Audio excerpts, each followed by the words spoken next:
Hello everyone, welcome to Dwi Risyadana channel. Oke, dalam video kali ini kita akan belajar tentang news item text. Apakah kalian pernah mendengar jenis teks yang satu ini? Tentunya pernah ya. Materi ini terdapat di SMA atau SMK kelas 12. Jadi di video ini akan dibahas tentang news item text ya. Terus tentang gender extraction-nya bagaimana, lalu karakteristiknya bagaimana, dan ada contohnya juga akan disertakan ya. Oke, kita langsung saja. Teman-teman pernah menonton berita kan di televisi, atau mungkin membaca berita di koran, atau mungkin mendengarkan informasi di radio. Nah, kalau sudah pernah berarti teman-teman sudah mendengarkan apa itu news item text, baik itu dalam surat kabar, radio maupun televisi ya, bisa juga di majalah. Sesuai dengan namanya, teks ini adalah ada kata newsnya yang artinya berita. Singkatnya, news item text adalah salah satu jenis teks yang berisi berita atau informasi penting yang diinformasikan pada publik. News item text yaitu berita atau informasi yang disampaikan kepada publik tentang peristiwa yang aktual yang sedang terjadi dan dianggap penting.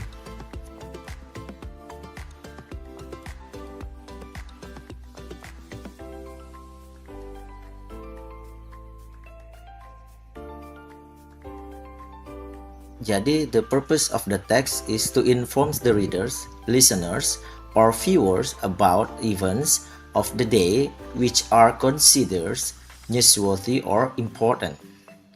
Memberikan informasi kepada pembaca, kalau itu dibaca atau ditulis, kepada pendengar itu kalau diperdengarkan, atau kepada penonton tentang kejadian-kejadian yang dianggap penting atau newsworthy atau pantas untuk dijadikan berita. Sehingga kejadian pantas dijadikan berita di saat apa saja ya, mulai dari informasi atau berita ekonomi, berita politik, kriminal, susah beda, atau hal-hal yang memang menarik untuk diberitakan. Nah, sampai sini sudah bisa dipahami kan apa itu news item text. Selanjutnya, ketika kalian ingin membuat news item text tugas di sekolah, nah kita sebelumnya harus belajar tentang strukturnya, atau dalam bahasa Inggrisnya gender structure atau text organization. Tapi ini ada 3.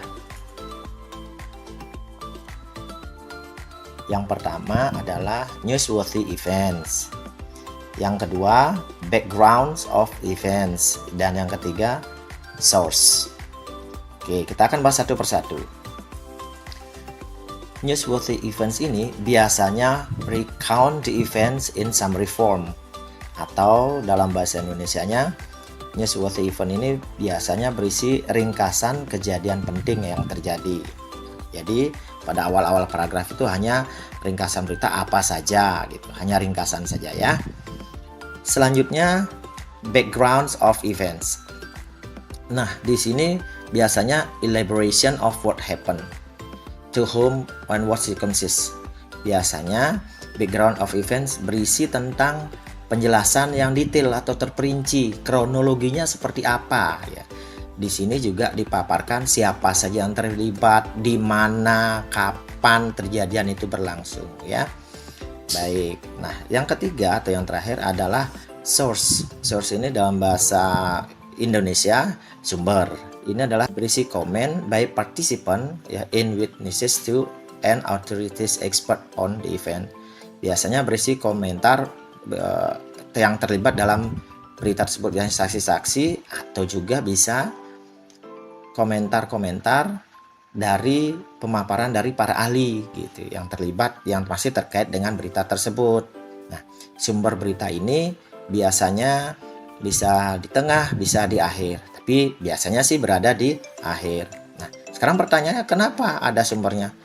Karena berita yang kita buat bisa menjadi berita yang terpercaya, atau dalam bahasa kerennya itu bukan hoax ya. Sudah paham ya? Selanjutnya kita akan membahas tentang language features. atau unsur kebahasaannya apa saja gitu dalam news item itu. Dalam language features ini akan dibahas unsur kebahasaannya atau karakteristik. Yang pertama, short telegraphic information capture in headline. Atau headline dalam judul berita itu harus singkat, padat, merangkum dalam satu berita atau fase. Nah, headline ini biasanya dan harus menggunakan kata-kata yang menarik, ya, sehingga tidak menimbulkan kebosanan dari pembaca, ya. Nah, sehingga bahasanya cocok dipergunakan oleh pembaca. Yang kedua, biasanya use action verbs to retell the events. Biasanya menggunakan action verbs. Action verbs itu kata-kata kerja aksi. Nah, biasanya di sini untuk menguraikan atau menggambarkan kejadian pada berita tersebut. Lalu yang ketiga yang gak kalah pentingnya adalah muncul saying verbs. Nah, saying verbs ini adalah biasanya digunakan untuk kalimat langsung dan tak langsung. Misalnya ada kata said, told, dan yang lainnya. Nah, hal ini disebut sebagai saying verb yang digunakan ketika narasumber berbicara dalam bentuk kalimat langsung ataupun kalimat tidak langsung. Biasanya polisi mengatakan bla bla bla, guru mengatakan bla bla bla bla. Itu disebut dengan saying verbs, ya. Nah, setelah belajar karakteristik, kita akan melihat contoh teks itu sendiri. Oke, teman-teman perhatikan sebuah berita berikut ini. Oke, saya akan bacakan ya. 7 people were killed in a collision between a bus, a car, and a truck at 10:35 p.m. on Jalan Sultan last night. The dead were all passengers in the car. Police believe that the car may have been trying to overtake the bus when it was struck by a truck coming from the opposite direction. The driver of the car may not have been using his light. As the truck driver said, he did not see the car approaching. The police said the car should not have been trying to pass the bus, since overtake is not allowed on Jalan Sultan. In addition, the police reported that the car, a small Japanese car, should not have been carrying more than 5 people. The names of the victims are not yet known. Ya, ini adalah salah satu contoh berita ya. Kita lihat karakteristik dan struktur teksnya ya.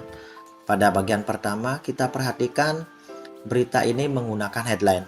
Judulnya adalah 7 killed in accident on Jalan Sultan. Nah, dari sini kita bisa lihat bahwa judulnya sudah memenuhi kriteria, sudah baik mencakup dan merangkum berita ya. Judulnya itu, dari judul kita udah ketahuan bahwa beritanya itu sudah mencakup detail dari berita itu. Pasti ada kecelakaan, di mana kecelakaannya dirangkum dalam headline, yaitu judulnya ya.